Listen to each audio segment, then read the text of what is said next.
दिया है, आपदा नहीं सहेंगे बदल के रहेंगे। वास्तव में पिछला 11 वर्ष आपदा से कम नहीं था। ऐसी सड़कों की बुरी हालत, ऐसे सीवर की बुरी हालत, नालियों की ऐसी बुरी हालत, यहाँ बरसात हो जाए तो इतना बद से बदतर। मैं फ्री की रेवड़ी वो बांट रहा है जिसके हाथ में कुछ भी नहीं है। मोदी जी ने जो कहा है वो करके दिखाया है। मोदी जी का एजेंडा था 370 खत्म करने का, किया। मोदी जी का एजेंडा था अयोध्या में राम मंदिर बनाने का, वो बना। मोदी जी जो कहते हैं वो करते हैं। केजरीवाल जी को मिला था सड़क का, पानी का और सफाई का, और वो खुद ही मान रहे हैं कि ये तीनों काम मैं नहीं कर पाया, इसके लिए मुझे माफ़ी चाहिए। तो इसके लिए 5 साल किस बात पे दे? आने वाले समय में भारत भी एक ऐसा देश बन जाएगा जिसमें फ्री ऑफ कॉस्ट एजुकेशन भी प्राप्त होगा। केजरीवाल ने वादे किए हैं, उनको निभाया नहीं है। उसने जो भी वादे किए हैं उनमें से 10% भी उसने पूरे नहीं किए हैं। ठीक है। और बीजेपी ने जो भी वादे किए हैं, मोदी की गारंटी सबसे बड़ी गारंटी। आप विदेशों में भी देख लीजिए, आप सब कुछ सरकार क्या नहीं करती है उनके नागरिकों के लिए। तो हमारे मोदी जी ने भी यही बहुत बढ़िया स्कीम चलाई है। जो गरीब तबका है, जो बिल्कुल ही हताश है, लाचार है, मजबूर है, उनको उस स्तर से उठाने के लिए जो भी हो सके बीजेपी सरकार कर रही है, मोदी जी कर रहे हैं। फ्री की रेवड़ी से आप चुनाव नहीं जीत सकते। अब मोदी जी कोरोना के बाद ज़रूरत पड़ी देश को, क्योंकि रोज़गार ख़त्म हुए काफ़ी लोगों के छोटे मोटे, तो एक राशन का व्यवस्था किए। वो एक फ्री की रेवड़ी नहीं कर सकते, एक ज़रूरत कह सकते। ये मैं नहीं बोलूँगा कि बीजेपी का मतलब चांस तो है। देखिए, हम बीजेपी के सपोर्टर हैं तो चांस तो है बीजेपी का। नहीं, चांस क्यों है? बीजेपी वाले तो हमने पीछे समर्थकों से बातचीत वगैरह तो 100% चांस है। देखिए, 100 आप संशय क्वेश्चन मार्क क्यों लगा रहे हैं? नहीं, 100% तो देखिए कहने की बात होती है। बट जैसे केजरीवाल भी, यानी कि आम आदमी पार्टी की सरकार भी 10 साल से है, तो 10 साल से तो उनके भी सपोर्टर्स काफ़ी हैं। तो मतलब अब उन्हें कन्वर्ट करना और वो गुमराह उन्हें किया जा रहा है। मतलब ऐसा है कि ये जो नरेंद्र मोदी जी ने इस विषय में संज्ञान लिया, उन्होंने देखा कि दिल्ली की हालत आज क्या हो गई है। 11 सालों में जो ये सरकार रही है, आज उन्होंने खुद महसूस किया। वो खुद एक पिछड़े वर्ग से निकले हुए हैं और लोगों ने खुल के बोला है कि वो इस बार कैसे भी करके अपना साम दाम दंड भेद लगा के, पब्लिक बोल रही है कि हम सिर्फ भाजपा को लाना चाहते हैं, क्योंकि वो सीवर, नाली, गलियों और बिजली से इतने परेशान हो चुके हैं कि उनको विकल्प ही भाजपा देख रही है। नमस्कार, जनता चौपाल की टीम आज चुनावी चौपाल में लोगों से बातचीत करने के लिए पहुंची थी। तो हमें उत्तम नगर में जो बीजेपी के कैंडिडेट है पवन शर्मा, उनके दफ्तर में काफ़ी हलचल मिली। तो हमने सोचा क्यों ना इनके दफ्तर में चलकर इनके समर्थकों से बातचीत की जाए। और जब हम यहाँ पर पहुँचे तो समर्थक तकरीबन दिन भर की एक बड़ी रैली, जेपी नड्डा इस इलाके में आए थे, उन्होंने चुनावी जनसभा को संबोधित किया। उसके बाद इस दफ्तर में काफ़ी हलचल देखने को मिली। तो यहाँ हमने लोगों से बातचीत की और समझने की कोशिश की कि बीजेपी को लेकर लोग कितने आश्वस्त हैं और चुनाव में बीजेपी को क्या कुछ रिस्पॉन्स मिल रहा है। इस इलाके में बात करें, कितने आश्वस्त हैं आप लोग? हम लोग लगभग 100 में 110% आश्वस्त हैं, क्योंकि पिछले 10 वर्षों में ये जो केजरीवाल की जो सरकार रही है, ये बीजेपी ने एक अपना ध्येय वाक्य भी दिया है, आपदा नहीं सहेंगे बदल के रहेंगे। वास्तव में पिछला 11 वर्ष आपदा से कम नहीं था। ऐसी सड़कों की बुरी हालत, ऐसे सीवर की बुरी हालत, नालियों की ऐसी बुरी हालत, यहाँ बरसात हो जाए तो इतना बद से बदतर। मैं आपको ईमानदारी से बताता हूँ, मैं मोहन गार्डन का ही निवासी हूँ। इतनी दुविधाएं, इतना कष्ट हमने झेला है। आप ये जो मेन रोड है ना, इस रोड से मोहन गार्डन को कनेक्ट करने वाले किसी भी रोड पे चले जाइए, आप अगर कुशल घर पहुंच जाते हैं तो आपकी ईश्वर की बड़ी कृपा है आप पे। नई गाड़ी ले लो, मोटरसाइकिल ले लो, ई रिक्शा ले लो, किसी पे ले लो, ई रिक्शा आए दिन यहाँ पे पलटती हैं। ऐसी बद से बदतर सड़कें हैं। पिछले 10 वर्षों में केजरीवाल ने दिल्ली को सिवाय ठगने के दूसरा कोई काम नहीं किया है। और अब की जनता, अब उत्तम जिला ही नहीं, पूरी दिल्ली की जनता इस ठग केजरीवाल को निश्चय ही इस बार सत्ता से उखाड़ फेंकेगी। ये हम लोग जो मार्केट में जाते हैं तो मार्केट के लोगों की ओपिनियन से हमें ये पता चला है, और करना भी चाहिए। वक्त आ गया है बदलाव का। ये व्यक्ति के पास दिल्ली को लेके ना कोई विजन है, ना कोई एजेंडा है। ये तो बस झूठ की रेवड़ियाँ, फ्री की रेवड़ियाँ, जो ये नहीं कर सकता वो सारे घोषणाएं किए जा रहा है। पंजाब के चुनाव में भी इसने कहा 1000 रुपये महिलाओं को देंगे, वो भी आज तक नहीं दिया। दिल्ली में 10 वर्षों से एक भी राशन कार्ड नहीं बन रहा है। मोदी जी जो इतना राशन फ्री में दे रहे हैं, उस फ्री के राशन से हम जैसा मध्यम परिवार भी वंचित है। ना तो पेंशन विधवाओं को मिल रही है, ना किसी को पेंशन मिल रहा है, ना किसी को राशन आपको मिल बीच रहा में है। रोकना चाहूँगा। हाँ, आपने जिक्र किया फ्री की चीज़ों का। कई लोग पीछे मिले थे जो आम आदमी पार्टी के समर्थक थे या दूसरी पार्टी से थे या आम वोटर थे, वो कह रहे कि कल तक केजरीवाल बांट रहे थे तो आप लोग कह रहे थे कि वो मीठी रेवड़ी है मत लीजिए। आज बीजेपी ही बांट रही है और चुनाव से ठीक पहले। देखिए ऐसा है, मोदी की गारंटी पे लोगों को विश्वास है। ठीक है, फ्री की रेवड़ी वो बांट रहा है जिसके हाथ में कुछ भी नहीं है। ठीक है। मोदी जी ने जो कहा है वो करके दिखाया है। मोदी जी का एजेंडा था 370 खत्म करने का, किया। मोदी जी का एजेंडा था अयोध्या में राम मंदिर बनाने का, वो बना। मोदी जी जो कहते हैं वो करते हैं। मोदी जी ने हर गांव में घर घर नल पहुंचा के नल के साथ जल पहुंचाने का काम किया है। मोदी जी ने गांव और शहर को एक सूत्र में बांधने का काम किया है। मोदी जी जो कहते हैं उसको प्रामाणिकता के साथ कहते हैं और करने का सामर्थ्य रखते हैं, क्योंकि मोदी जी देश के लिए जीते हैं, अपने लिए नहीं जीते हैं। ये फर्क है मोदी और केजरीवाल में। और दिल्ली की आपके चैनल के माध्यम से दिल्ली की जनता से अपील करता हूं, अब वास्तव में समय है इस करप्ट सरकार को उखाड़ फेंकने का और दिल्ली और भारत के विकास के लिए मोदी जी के नेतृत्व में भारतीय जनता पार्टी को जिताने का। जय श्री राम। भाई साहब ये बताइए, आज आप लोगों की एक बड़ी रैली थी, है ना, बड़े नेता आए, कैसा रहा पूरे दिन भर में माहौल, कितना बदलाव देखा? पूरा माहौल बदला है। हाँ। पूरा बदलाव हुआ है। अब की बार तो बदलाव होगा ही। पर वो कह रहे हैं कि हमने भी बहुत काम किया है, हम ही वापसी करेंगे। नहीं, ऐसा नहीं, कुछ नहीं। पब्लिक का रुझान ही बता रहा है। हाँ। बदलाव पक्का है। भाई साहब आपको क्या लग रहा है, इस बार तमाम बीजेपी के समर्थक यहाँ पे मौजूद होकर रहे हैं बदलाव होगा, पर विरोधी पार्टियां भी कह रही कि हमने भी दिल्ली वालों को बहुत कुछ दिया है, 10 साल में इतना काम तो कर दिया कि सरकार बना जाएंगी। देखिए, बीजेपी के कार्यकर्ता तो हम नहीं हैं, हाँ। लेकिन ये कह सकते हैं कि बीजेपी के नीतियों के समर्थक जरूर हैं। अच्छा, आज एक कंपैरिजन है, हाँ। ओपन है। ठीक है। आज जैसे योगी जी की जो रैली हुई काफ़ी प्रभाव लगा, क्योंकि एक यूपी का मॉडल है, एक दिल्ली का मॉडल है। इन दोनों को चेक देखे तो हमें क्लियर पता चल जाएगा। आज हम दिल्ली में रह रहे हैं तो लग रहा है कि 10 साल उम्र हमारी कम होते जा रही है। अच्छा। तो एक सरकार के पास अब 3 काम मिले थे। कानून व्यवस्था बीजेपी के पास है, एक योगी जी मॉडल हम देख रहे हैं, केजरीवाल जी को मिला था सड़क का, पानी का और सफाई का, और वो खुद ही मान रहे हैं कि ये तीनों काम मैं नहीं कर पाया, इसके लिए मुझे माफ़ी चाहिए।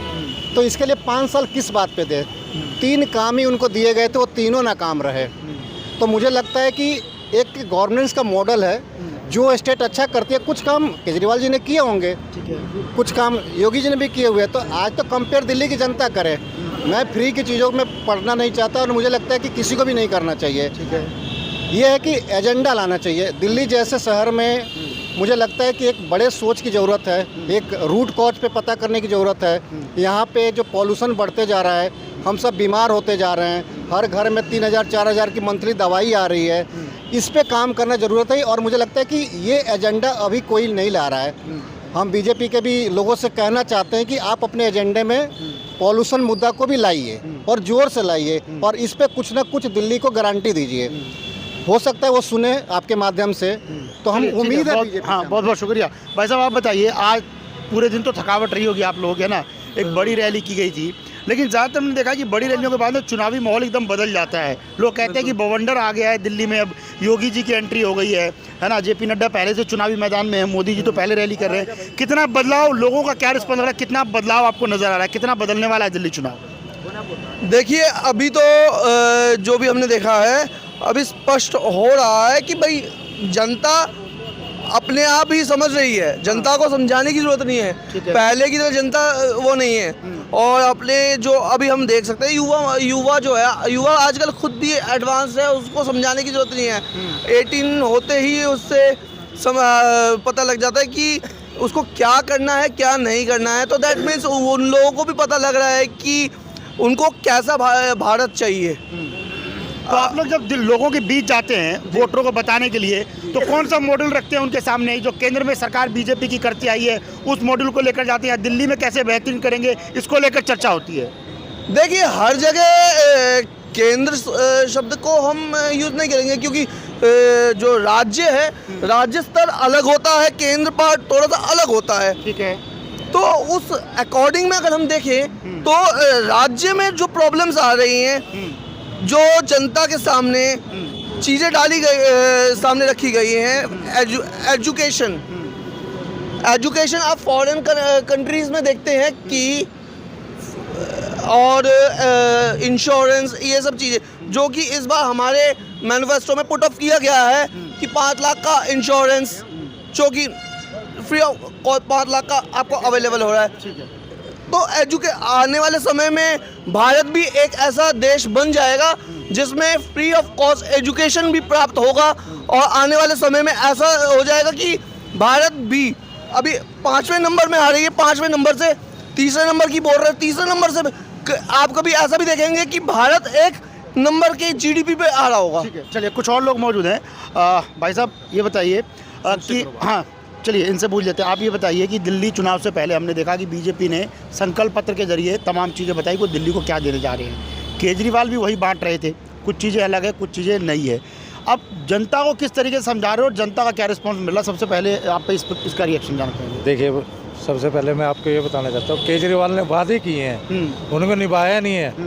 उसने जो भी वादे किए हैं उनमें से 10% भी उसने पूरे नहीं किए हैं। ठीक है। और बीजेपी ने जो भी वादे किए हैं, मोदी की गारंटी सबसे बड़ी गारंटी आप किसी भी स्टेट में ले लो, जो भी गारंटी दी है, छत्तीसगढ़ हो, उड़ीसा हो, बिहार हो, अपना राजस्थान हो, जहाँ भी जो भी गारंटी दी है, कोई महिला समृद्धि योजना है, कोई बाल विकास योजना है, कोई वृद्ध योजना है, सब योजनाओं को मोदी जी ने पूरा किया और उन्हीं के नेतृत्व में सभी सरकार ने, सभी राज्यों की सरकार ने इनको पूरा किया है।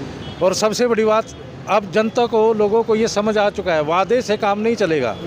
इन वादों की वजह से ही ये 5 साल अगले जो ये प्लान पिछला निकाल चुके हैं, अब लोगों को समझ आ चुका है। हम जाते हैं लोगों के बीच में, उन्होंने एक ही बात कहा है, भी वादे ये केजरीवाल वाले वादे नहीं है। हमने उनको समझाया ये मोदी की गारंटी है। आप दूसरी स्टेट में आपके रिश्तेदार हैं, जानकार है, पता कीजिए या न्यूज़ पे देखिए, चैनलों पे देखिए, आपको पता लगेगा। ये सारी योजनाएं जो घोषणाएं की है धरातल पे आ चुकी है, और दिल्ली में भी यही होना है। जो भी योजनाएं हमने घोषणाएं की है, हम अगर दिल्ली में बीजेपी सरकार आती है, सब 1 साल के अंदर धरातल पे आएगी। विकास की नदियां बहाई जाएगी। जो सबसे बड़ी प्रॉब्लम है पोल्यूशन की, सड़कों की, सीवरेज की, पानी की, बिजली की, ये सारी आपको 1 साल के अंदर खुद ही महसूस होगा। अच्छा ठीक है, आपने जिक्र किया, बीजेपी वाले भी ये जिक्र कर रहे हैं। ये बताइए कि अब जब लोगों के बीच में जा रहे हैं, कल तक जिस चीज़ पर सवाल उठाया जाता है, जो फ्री की स्कीमें देना बंद कर दे केजरीवाल, देने सरकार का नुकसान हो रहा है। अब चूंकि बीजेपी ने भी कहा है और कांग्रेस ने भी कहा है, किसी एक पार्टी का जिक्र नहीं, ऐसा लोगों ने, चूंकि हम लगातार लोगों के बीच जाते हैं, अलग अलग तरीके की लोगों की राय होती है। लोगों का कहना है कि वो बांट रहे थे तो उन पर आरोप लगा रहे थे, खुद बांट रहे हैं तो ये गलत कर रहा है। आपको लगता है कि फ्री की चीज़ें, चाहे वो कोई भी पार्टी बांटे, ये ठीक है जनता के हित के लिए? क्योंकि बीजेपी ने टर्म एंड कंडीशन लगा दी, जो जरूरतमंद है हम उसको देंगे, उसको नहीं देंगे। जो इनकम टैक्स भर रहा है वो फ्री में यात्रा करे या फ्री में अस्पताल जाए। इस पर क्या लगता है आपको? बिल्कुल, सबसे बड़ी बात यही है, जो फ्री की स्कीम है, सबसे बड़ी बात यही है, जो ज़रूरतमंद है उसको मिलना चाहिए, हक है उसका। ठीक है, बिल्कुल। सरकार का विदेशों में भी देख लीजिए आप, सब कुछ सरकार क्या नहीं करती है उनके नागरिकों के लिए। तो हमारे मोदी जी ने भी यही बहुत बढ़िया स्कीम चलाई है। जो गरीब तबका है, जो बिल्कुल ही हताश है, लाचार है, मजबूर है, उनको उस स्तर से उठाने के लिए जो भी हो सके बीजेपी सरकार कर रही है, मोदी जी कर रहे हैं, और ये बहुत ज़रूरी है। ये कोई चुनावी रेवड़ी नहीं है, ये उनका हक है। क्योंकि सरकार का हक, या किसी भी सरकार को सिर्फ जनता से वोट लेने का हक नहीं है भाई साहब। अगर आप वोट ले रहे हो, इसीलिए ले रहे हो उसका जीवन स्तर सुधारें, उसको, अगर वो हेल्पलेस है उसको चिकित्सा चाहिए, उसका बच्चा वो पढ़ा नहीं सकता तो उसको शिक्षा चाहिए। ये सरकार का देने का पहला कर्तव्य है, अपने देश के नागरिकों को उनका जीवन स्तर सुधारना। और लेकिन जो इस स्कीम के लिए या योजना के लिए जो जरूरतमंद है उसे दे रहे हैं ना। अच्छा, चलते तक आखिरी सवाल लेंगे, फिर बाकी लोगों का भी रुख करेंगे कि 10 साल तक सरकार रही है, जो भी सरकार सत्ता में रहती है वो सभी को खुश नहीं कर सकती, उससे भी लोगों की नाराज़गी रहती है। तो क्या ये भी वजह है कि बीजेपी के समर्थकों में पहले से कहीं ज़्यादा जोश आई है? उन्हें पता है कि 10 साल सरकार रही है, कहीं ना कहीं नाराज़गी होगी, चाहे केजरीवाल ने काम किया हो या ना किया हो, एक अलग मसला है, उसका भी इस बार कहीं ना कहीं बीजेपी को बेनिफिट मिल जाएगा, क्योंकि 10 साल एक की सरकार रही है, उससे लोग नाराज होंगे, कुछ वोटर, कुछ प्रतिशत तो नाराजगी होगी केजरीवाल से, दिल्ली के लोग। नहीं, देखिए पता क्या है, जैसे 10 साल सरकार रही है हमारे केजरीवाल की। हाँ जी। लेकिन लोगों ने उनकी स्कीमें देखी हैं, उनका कार्य देखा है, कार्यशैली देखी है, उन्होंने क्या विकास किया, क्या वायदा किया था, और कहाँ तक वो अपने इन वादों पे खरे उतरे हैं। ठीक है। 10 साल तो हरियाणा में भी बीजेपी रही है, और अब की बार पूर्ण बहुमत से तीसरी बार बीजेपी सरकार बनी है हरियाणा के अंदर। वो तो रिकॉर्ड ही टूट गया एक वो तो तरीके से। रिकॉर्ड ही टूट गया, ऐसे पहले कभी भी नहीं हुआ हरियाणा में, जहां पूरे देश के एग्जिट पोल एक तरफा कांग्रेस को जिता रहे थे, लेकिन वहां धरातल पे काम हुआ है। आम आदमी ने जो पब्लिक, जो जनता किसी भीड़ में नहीं घूमती, वो वोट डालने जाती है, वो बीजेपी को डाल रही है, और उन्होंने ही हरियाणा के अंदर बीजेपी सरकार बनाई है। क्यों? क्योंकि बीजेपी सरकार ने जो भी वायदे किए थे अपने पूरे निभाए हैं और लोगों का बहुत भला किया है। ठीक है, चलिए बहुत बहुत शुक्रिया। कुछ और लोग मौजूद हैं। आप बताइए कि लगातार हम देख रहे हैं कि बड़े बड़े नेताओं की दिल्ली चुनाव में एंट्री हो गई है, तो इन नेताओं की रैलियों में, चाहे वो किसी भी पार्टी के हो, कोई भी स्टार प्रचारक आ रहा था तो भीड़ उमड़ती है ना। भीड़ उमड़ना लाजमी है, कई लोग देखने भी आते हैं, चाहे वो विरोधी क्यों ना हो। लेकिन आपको लगता है कि इन स्टार प्रचारकों के आने से या रैली करने से या जनसभाएं करने से वोट बैंक पर कोई बहुत बड़ा इम्पैक्ट पड़ता है, लोग ज़्यादा कनेक्ट होंगे?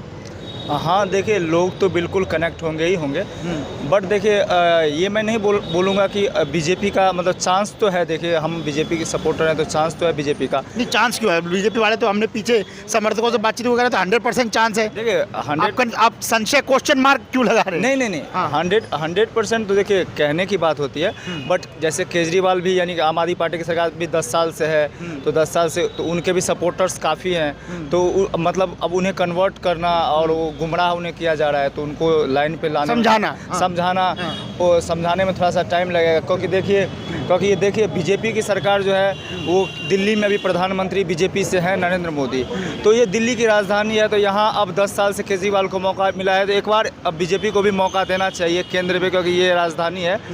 और देखिए एक छोटे से स्तर पर, यानी कि चाय बेचने वाले का बेटा होकर के इतने बड़े देश के प्रधानमंत्री बने, तो यही बहुत बड़ी बात है। तो एक बार उन्हें, यानी कि बीजेपी को भी दिल्ली में ज़रूर ही मौका देना चाहिए। मैं उनके लिए 2 लाइन कहना चाहूँगा मोदी जी के लिए, कि जो मतलब उनके पापा यानी चाय बेच रहे थे, तो उससे उठ कर के आसमान पे, अर्श से फर्श पे उठ कर के गए और वो देश के प्रधानमंत्री बने। इसलिए उनके लिए मैं 2 लाइन बोलना चाहूँगा कि कालीमें नहीं दी जाती परिंदों को उड़ने की, वो खुद ही तय करते हैं ऊंचाई और आसमान की, जो रखते हैं हौसला आसमान को छूने का, वो परवाह नहीं करते ज़मीन पर गिर जाने की।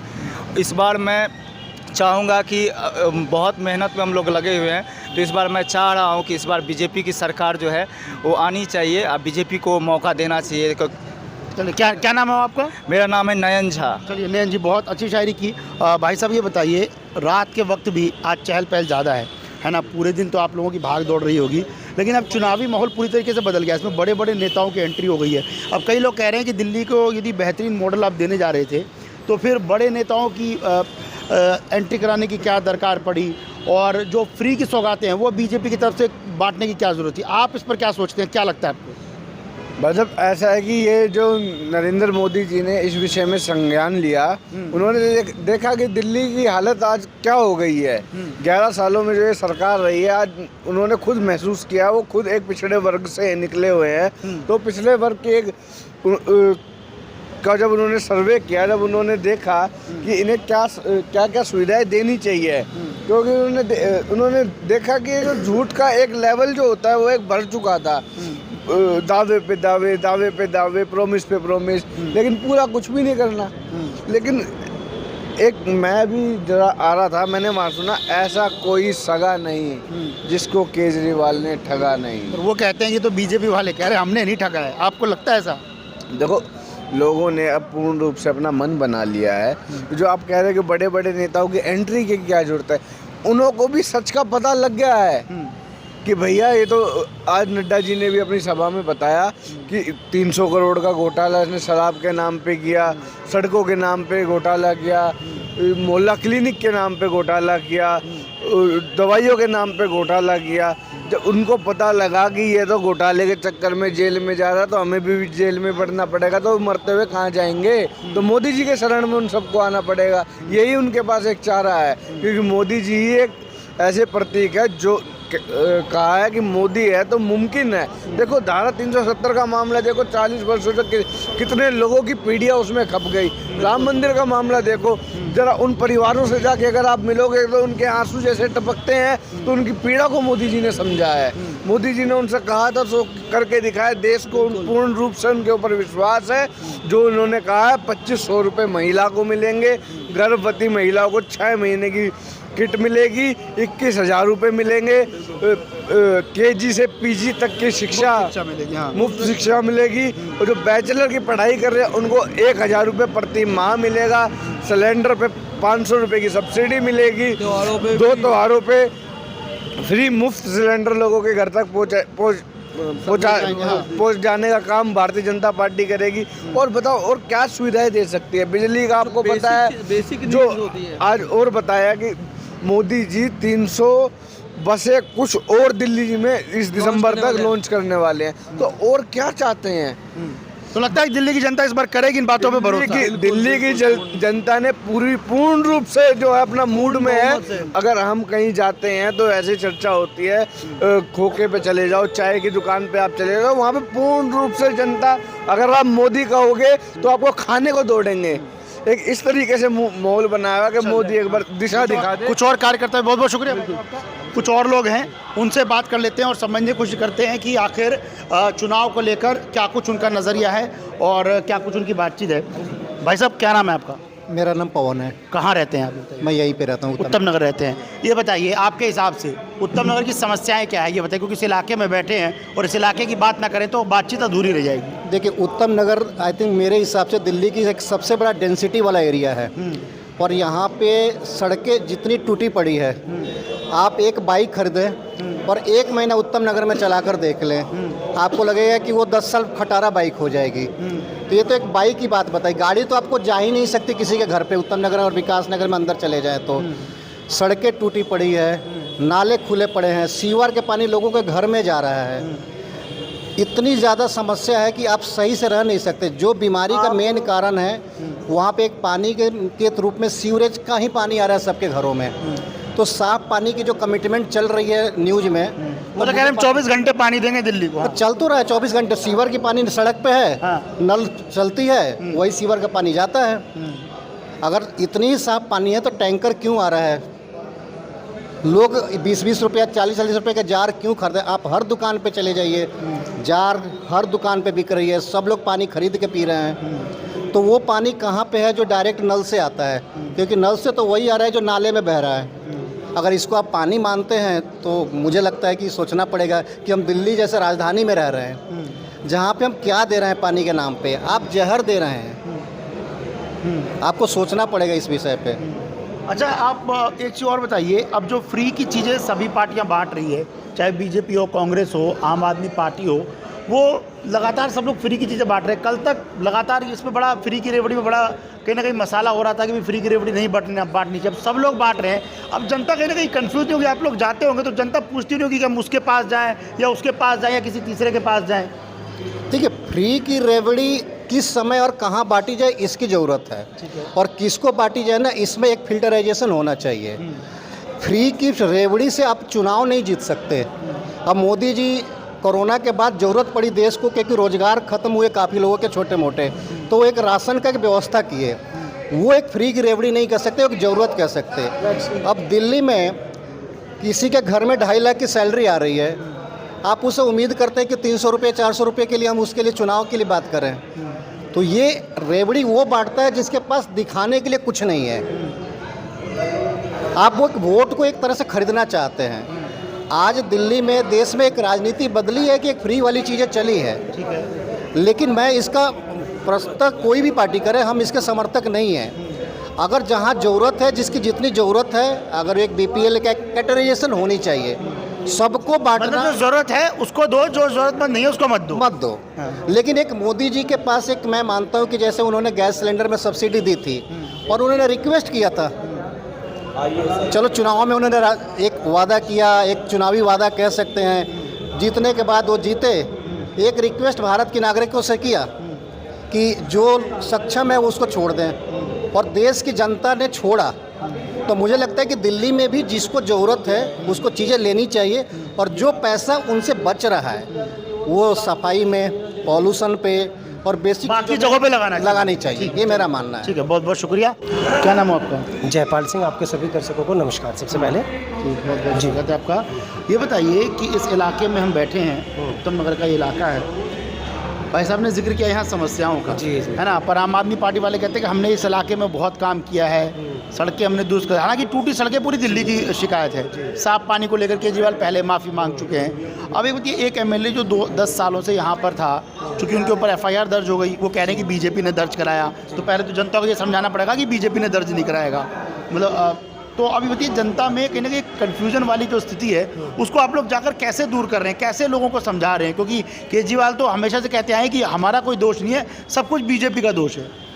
अरविंद केजरीवाल जी की जो पार्टी है और केजरीवाल जी जो खुद नेता है, वो मुझे जहाँ तक लगता है, जो मैंने ऑब्जर्व किया है, उनसे बड़ा झूठा लीडर नेता राजनीति में भारत की कोई हो नहीं सकता। ऑन रिकॉर्ड चीज़ों को बार बार एक ही चीज़ के स्टेटमेंट को आज कुछ बोलेंगे, 2 साल बाद फिर कुछ बोलेंगे, 5 साल बाद फिर कुछ बोलेंगे, 8 साल बाद फिर कुछ बोलेंगे। तो जो आदमी अपनी ज़बान पे नहीं टिक सकता वो नेता तो हो ही नहीं सकता बिल्कुल भी। दूसरी बात, आम आदमी पार्टी कुछ भी, क्योंकि सरकार जिसकी होती है वो कुछ ना कुछ तो अपना क्लेम करेगा ही कि मैंने ये किया ये किया ये किया, लेकिन एक ग्राउंड पे भी दिखता है काम।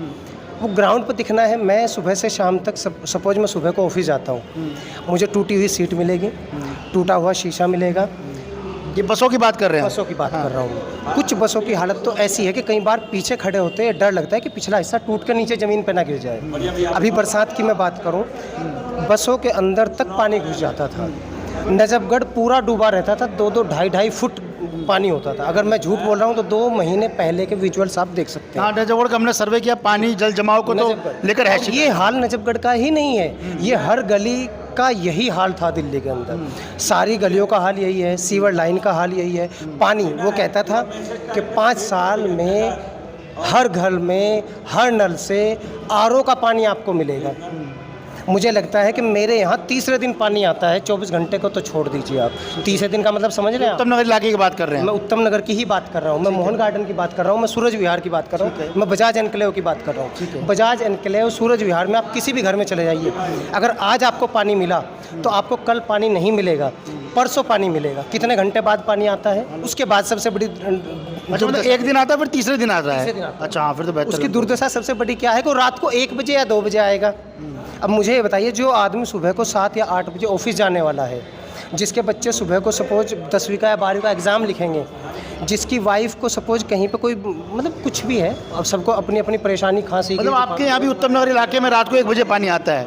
1 बजे 2 बजे, उसकी भी कोई गारंटी। दिल्ली के जाफरपुर गांव की एक स्टोरी की थी हमने, वहाँ पर गए थे चौपाल के जरिए बातचीत करने, तो वहाँ भी बुजुर्ग महिलाएं कह रही थी कि रात को 1 बजे पानी आता है। 1 से 3 के, अब उसकी भी गारंटी नहीं है। अगर वो 1 बजे आपसे गलती से मिस हो गया ना, सपोज आपको बढ़िया नींद आ गई और वो मिस हो गया, तो आप ये देखो कि आपको वही जो 500 लीटर पानी या 1000 लीटर पानी जिसमें आपने पहले 2 दिन गुजारे हैं, अब वो अगले 2 दिन भी आपको गुजारने पड़ेंगे। उसके अलावा सबसे बड़ी बात, शिकायत क्या है अरविंद केजरीवाल से, वो हिंदुओं को बिल्कुल 2ym, 3रा, 4था दर्जे का उसने नागरिक बना के छोड़ दिया। ठीक है, पूरे 5 साल 10 साल सरकार चलाई, सभी मुल्लाओं को, इमामों को उसने सैलरी दी 18-18 हज़ार की। अब चुनाव आए तो आज हिंदू पुजारी याद आ गए हैं।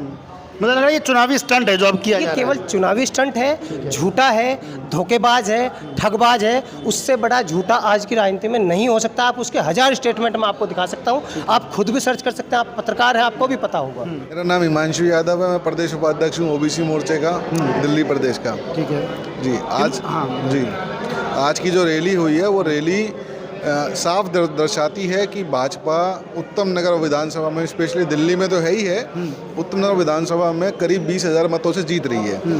और लोगों ने खुल के बोला है कि वो इस बार कैसे भी करके अपना साम दाम दंड भेद लगा के, पब्लिक बोल रही है कि हम सिर्फ भाजपा को लाना चाहते हैं, क्योंकि वो सीवर, नाली, गलियों और बिजली से इतने परेशान हो चुके हैं कि उनको विकल्प ही भाजपा दिख रही है। जी, ये बताइए, इस इलाके में ट्रैफिक जाम की भी एक बड़ी समस्या रहती है। इस रोड को जो नजफगढ़ वाली सड़क है आपकी, इससे कहीं ना कहीं लोगों में काफ़ी नाराज़गी, हमने चौपाल के जरिए भी लोगों से पूछा है, लोग कह रहे हैं कि ट्रैफिक की समस्या सबसे बड़ी है इस इलाके में, और पानी बिजली को लेकर तो लोगों की शिकायत। ये समस्या कितनी बड़ी आपको लगती है आपके लिहाज से, चूँकि आप इस इलाके में रहते हैं, लोगों के बीच रहते हैं? देखिए, उत्तम नगर हमारा जो ये क्षेत्र है, ये सिर्फ नाम का उत्तम रह गया है। इसमें पोल्यूशन सबसे ज़्यादा है, ट्रैफिक सबसे ज़्यादा है। लोग और बच्चे जो यहाँ के रेजिडेंशियल लोग हैं, बताने में शर्माने लग गए हैं कि हम उत्तम नगर रहते हैं। कोई द्वारका बताता है, कोई जनकपुरी बताता है, तो इतनी शर्माने लग गई है। बहुत सी लोग तो अब कहते हैं कि इससे ज़्यादा बेटर थोड़ा सा अगर नजरगढ़ की तरफ चले जाओ ज़्यादा बढ़िया है। सुविधाएं कम है लेकिन रोड तो खुली मिल जाएंगी गांव देहात की तरफ। तो लोगों ने मन बना लिया है, इतना परेशानी है, पूरा टाइम जाम जाम जाम, ना एम्बुलेंस निकल सकती ना पुलिस की गाड़ी। तो ऐसे कैसे रहना। और एक गैस की भट्टी में जैसे जी रहे होते हैं ना, पोल्यूशन ही पोल्यूशन और हर तरह की जहरीली हवाएं, तो उस पोल्यूशन में हम लोग जी रहे हैं। तो ये बताइए, उत्तम नगर इलाके में पवन शर्मा जी की किससे मान रहे टक्कर आप? एक तरफ नरेश बालियान की पत्नी खड़ी हैं, कांग्रेस के भी एक पुराने नेता खड़े हैं, क्या लगता है आपको इनकी टक्कर है किसके? क्योंकि हमने दिल्ली में ज़्यादातर देखा है, सब कह रहे हैं कि बीजेपी वर्सेज आम आदमी पार्टी की लड़ाई है। उत्तम नगर की यदि बात करें, यहाँ किसके भी लड़ाई चल रही है? देखिए, कहीं ना कहीं भी उनकी सरकार है, तो फर्स्ट प्रायोरिटी हमें टक्कर के हिसाब से देखें तो झाड़ू से ही है हमें। ठीक है। लेकिन वो टक्कर ऊपर के लेवल पे दिखाई दे रही है, लेकिन ज़मीन पे जब हम धरातल पे उतरते हैं तो वहाँ पर जीरो हैं। झाड़ू वाले लोगों से लोग इतने परेशान हैं, उनके खुद के कार्यकर्ताओं के काम नहीं हो पाए, तो उनके कार्यकर्ताओं का ये कहना है कि हम गली में निकले तो किस मुंह से निकले, क्योंकि हमारी गली टूटी हुई है। तो इसमें जब आंधी जो 2015 में झाड़ू की तरह झाड़ू को लेके आई थी 67 सीटों पे, उससे मुझे बड़ी आंधी इस समय महसूस हो रही है दिल्ली के अंदर। ठीक है, चलते हिमांशु, एक आखिरी सवाल लेते हैं आपसे। चूँकि लोगों के बीच आप जा रहे हैं, लोगों के बीच बातचीत हो रही है, तो कई लोगों से हमने भी बातचीत की। लोग कह रहे थे कि कल तक बीजेपी जिन सौगातों को फ्री रेवड़ी बता रही थी, आज वो भी बांट रहे हैं, है ना। तो अब लोगों में कहीं ना कहीं कन्फ्यूजन वाली स्थिति हो रही है कि हम आम आदमी पार्टी के साथ जाएं या फिर बीजेपी के साथ जाएं या फिर कांग्रेस के साथ जाएं। तो इसको जनता को कैसे समझा रहे हैं? और आपके पास भी इस तरीके के सवाल आते होंगे, लोग पूछते तो होंगे, क्योंकि हमसे तो कई लोगों ने पूछा है। देखिए, आप एक बात समझिए कि दिल्ली बिल्कुल बुरी तरह फेल हो चुकी है। ठीक है। इस फेलियर को बचाने के लिए हमें जो भी प्रयास करने पड़े, हमें वो सब करने, कैसे भी करके इस बार दिल्ली को इन भ्रष्टाचारियों से निकालना है। आपने देखा होगा कि जब ऑक्सीजन की ज़रूरत थी, जब शुद्ध हवाओं की ज़रूरत थी, उस समय इन व्यक्तियों ने शराब बांटी अपने लालच में आके। तो इस तरह का जब प्रभाव एक क्षेत्र में पड़ जाता है तो हमें पता है कि हमारा आने वाला फ्यूचर बहुत ख़राब है। तो इसलिए हम सब दिन जोड़ लगा के जो भी पब्लिक को चाहिए वो सब देने के लिए राजी हैं, लेकिन किसी भी तरीके से आप इनको हटाएं, क्योंकि हमारा जो आने वाला फ्यूचर है बिल्कुल ख़राब होने वाला है अगर झाड़ू की सरकार दोबारा यहाँ बनती है तो हम उसी मोटिवेशन पे चल रहे हैं कि आपको जो चीज़ें मिल रही हैं वो चीज़ हम इस पर सरकार में दे सकते हैं। अगर वो लोग दे सकते हैं तो हम भी दे देंगे, लेकिन आप कैसे भी करके मोदी जी के विज़न के साथ जुड़ें और मोदी जी का जो विज़न है कि स्टेट को, मतलब दिल्ली के लिए जो उन्होंने सोची हैं चीज़ें, वो आगे लेके आनी है हमें। अंकुर त्यागी। अंकुर जी, कहाँ रहते हैं आप? मैं भगवती गार्डन में रहता हूँ। अच्छा, उत्तम नगर विधानसभा। जी। ये बताइए, उत्तम नगर की ज़मीनी मुद्दे क्या हैं? हमने कई लोगों से बातचीत की, यहाँ पर जाम को लेकर लोगों ने शिकायत की, साफ पानी को लेकर शिकायत की। आप बतौर उत्तम नगर के वोटर हैं, सबसे पहले आपसे ये जानना चाहेंगे कि यहाँ पर एमएलए के जो कामकाज था, जो मौजूदा एमएलए थे अभी, उनके कामकाज क्या लगता है कुछ काम वाम उन्होंने किया नहीं है, या समस्याएं आखिर है क्या उत्तम नगर की? उत्तम नगर में सबसे बड़ी जो समस्या है वो इस टाइम सीवर की है, पानी की है और बिजली की है। आप किसी भी गली में चलिए, आम आदमी पार्टी वाले वोट मांगने जा रहे हैं तो हर जनता, क्या उनका आम आदमी का वर्कर ही बोल रहा है वोट मांगने कैसे जाएं जी, देखो रोड का हाल क्या है। दूसरी बात, उत्तम नगर में लोगों ने अपने रिश्तेदारों को बुलाना बंद कर दिया। उन्हें शर्म आ रही है रिश्तेदार को बुलाते हुए। हमें लगता है यार रिश्तेदार आएगा, कहेगा यार इससे अच्छा तो गाँव में ही रह रहे थे, क्या कहाँ रह रहे हो आप। नर्क जीवन भोगने के लिए हम सब को जो सबसे बड़ी प्रॉब्लम है वो ये है कि घर से बाहर निकलते ही कीचड़ है, टूटी में गंदा पानी आ रहा है, जो लाइट है वो रोज़ हमारे यहाँ कोई ट्रांसफार्मर फूक गया जी, तार टूट गया, ये समस्या आम हो चुकी है। उसके बाद आप घर से बाहर निकलो ऑफिस जाने के लिए, उसके लिए जाम मिलता है आपको। उसके बाद मैं आता हूँ बस पे, बस के लिए कितनी देर खड़े होकर वेट करना पड़ता है। आप सुबह के टाइम आइए यहाँ पर देखिए, द्वारका मोड़ पे खड़े होकर बस के लिए लोग इतना वेट कर रहे होते हैं, आधे घंटे 45 मिनट्स लोग यहाँ वोट कर रहे होते हैं। दूसरी बात, आदमी यहाँ दिल्ली में किस लिए रह रहा है? अपने बच्चे को पढ़ाने के लिए रह रहा है। बच्चे को पढ़ाने के लिए रह रहा है, लेकिन उसका बच्चा उससे सवाल पूछता है आप मेरे को इस गंदगी में क्यों रख रहे हो? क्योंकि ना वो अपने फ्रेंड्स को बुला सकता, ना वो कहीं जा सकता। मतलब कहीं ना कहीं इलाके की बात करें तो बड़ी, मतलब एक तरीके से दुर्गति वाली बात है। जिस तरीके से आप जिक्र कर रहे हैं, हमने भी देखा टूटी सड़कों को लेकर तो बहुत सारी लोगों की शिकायत थी। लेकिन अब उत्तम नगर की यदि मौजूदा बात करें, बीजेपी, आम आदमी पार्टी और कांग्रेस भी यहाँ से चुनावी मैदान में सभी ने अपने अपने स्तर पर ताकत झोंकी है। बतौर बीजेपी समर्थक या बतौर उत्तम नगर विधानसभा के वोटर होने के नाते किसके बीच आपको टक्कर लग रहा है कि इन दोनों के बीच ही टक्कर है? देखो, आम आदमी पार्टी कहीं स्टैंड नहीं कर रही है। अच्छा। और कांग्रेस का तो कोई बेस ही नहीं बचा। अच्छा। अब सबसे ज़्यादा मैं बता रहा हूँ आपको, आम आदमी पार्टी बहुत ज़्यादा बैकफुट पे है। केजरीवाल जी रोज़ आके फ्री कर रहे हैं। ऐसा ना हो जो हम लोग दिल्ली में रह रहे हैं एक दिन फ्री में अपना मकान छोड़ के यहाँ से जाना पड़े, क्योंकि पोल्यूशन सबसे ज़्यादा, घर से बाहर निकलते ही कीचड़ में आपका पैर जाएगा। आपको किसी पार्टी में जाना है तो आपको पुराने कपड़े पहन के जाने पड़ेंगे और बैग में रख के नए कपड़े ले जाने पड़ेंगे, वो वहाँ जाके आपको चेंज रूम में चेंज करना पड़ेगा अगर आप उत्तम नगर में रह रहे हो। तो यहाँ पर सिर्फ और सिर्फ भाजपा का ही विकास दिख रहा है कि भाजपा ही यहाँ पे विकास कर सकती है। जैसे बाकी राज्यों में भाजपा ने विकास किया ऐसे यहाँ पे भी विकास करेगी। ठीक है, चलते एक आखिरी सवाल, बड़े नेताओं की जो एंट्री हो रही है दिल्ली में, इससे लग रहा है कि वोटिंग प्रतिशत में और इजाफा होगा, क्योंकि बीजेपी की रणनीति यही है कि बड़े चेहरों को, चाहे पूर्वांचल हो, उत्तराखंड हो, योगी जी भी दिल्ली में एंट्री कर चुके हैं, इनसे लगता है कि उन इलाकों के जो वोटर हैं उन पर कोई बहुत बड़ा प्रभाव पड़ेगा, ये लोग आते हैं चुनावी भाषण देते हैं। हाँ देखो, फ़र्क तो पड़ेगा जी, 5-10% फ़र्क पड़ेगा, लेकिन बेसिक मुद्दे पे जो है इस टाइम सबसे ज़्यादा जो मुद्दा है वो बेसिक मुद्दा है। और बेसिक मुद्दा क्या है? आपको खाने के लिए खाना चाहिए, रहने के लिए अच्छी जगह चाहिए। उस सबसे जो बड़ा मुद्दा है वो इस टाइम बेसिक मुद्दा है। जनता कह रही है हमें कुछ नहीं चाहिए जी, हमें हमारी नाली साफ़ चाहिए, पानी साफ़ चाहिए, बिजली सही चाहिए, रोड पे हमें जाम ना मिले, हमें पोल्यूशन ना हो। आपको पता है आज आप एक छोटे बच्चे का दिल्ली में एक्सरे करा लीजिए उत्तम नगर में, बिल्कुल ब्लैक आएगा। वो पूरी दिल्ली का लगभग यही हाल है। तो उसके पीछे कौन रिस्पॉन्सिबल है? आप इतने बड़े बड़े वादे करते हैं, आप लगाइए ना द्वारका मोड़ पे एयर प्यूरीफायर लगाइए पोल्यूशन के लिए, लगाए थे ना केजरीवाल जी ने, कहीं दिख तो रहे नहीं है।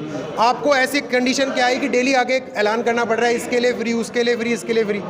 ऐसा ना हो। मूलभूत सुविधाओं पर कहीं ना कहीं दिल्ली का चुनाव इस बार रहने वाला है। यह सबसे ज़्यादा जो हमारी सबसे बड़ी प्रॉब्लम है वो मूलभूत सुविधाएं हैं, और वो केजरीवाल ने एक भी नहीं दी, और ये जनता समझ चुकी है कि ये हर बार वादे करता है और इसे कुछ निभाने नहीं। मेरा नाम रोहित कोशिश है। रोहित जी कहाँ रहते हैं, पहले तो ये बताइए अपने। मैं मयूर विहार रहता हूँ। अच्छा, मयूर विहार रहते हैं, उत्तम नगर इलाके में आए हैं। रैली के बाद कितना लगता है कि माहौल बदलेगा, क्योंकि कई लोग कह रहे हैं और ये खबरें भी चल रही है कि बड़े नेताओं के आने के बाद ना बिल्कुल चुनाव एकदम पलट जाएगा। आपको लगता है आपको कि बिल्कुल इस तरीके से पलटेगा? चुनाव तो बीजेपी के फेवर में ही है, और रैली से तो काफ़ी फ़र्क पड़ेगा, क्योंकि जो समस्याएं हैं वो बहुत ज़्यादा हैं, और हमें नहीं लगता इस क्षेत्र में कोई विकास हुआ। बाकी आप लोग हमसे बेहतर देख ही रहे हो। ओवरऑल दिल्ली की बात करें, क्या लगता है दिल्ली में कौन सी ऐसी बड़ी समस्या थी जो कहीं ना कहीं चुनाव में इस बार हॉट टॉपिक, हालांकि दिल्ली में बहुत कुछ हॉट टॉपिक है, फ्री बीच से लेकर फ्री रेवड़ी तक, सौगातें तक, पॉल्यूशन तक, आपके लिहाज से क्या लगता है कि इस बार दिल्ली में कौन सी ऐसी बड़ी समस्या है जो चुनावी मुद्दा रखकर वो अंत तक जाएगा? काफ़ी मुद्दे हैं, जैसे यहीं का ले लो आप, उत्तम नगर का ही, तो जो किसी को बदमाशी के उससे काम धंधे वाला आदमी तो डर का माहौल इतना ज़्यादा हो रहा है, तो काम धंधे वाला आदमी तो कुछ रह ही नहीं सकेगा ना ऐसे तो आज हमने चौपाल के जरिए ये समझने की कोशिश की कि बीजेपी को क्या कुछ लोगों से रिस्पांस मिल रहा है और चुनावी जनसभा के बाद कितना दिल्ली का माहौल बदलेगा। तो इसके जरिए हमने समझने की कोशिश की और समर्थकों से बातचीत की, क्या कुछ उनका नज़रिया था दिल्ली चुनाव में बीजेपी के वायदों को लेकर, किस तरीके से लोग उनसे सवाल पूछ रहे हैं और लोगों का क्या कुछ रिस्पांस मिल रहा है। कल किसी और जगह पर लगाएंगे चौपाल, और चौपाल के जरिए समझने की कोशिश करेंगे कि दिल्ली चुनाव को लेकर दिल्ली वालों के दिल में क्या है।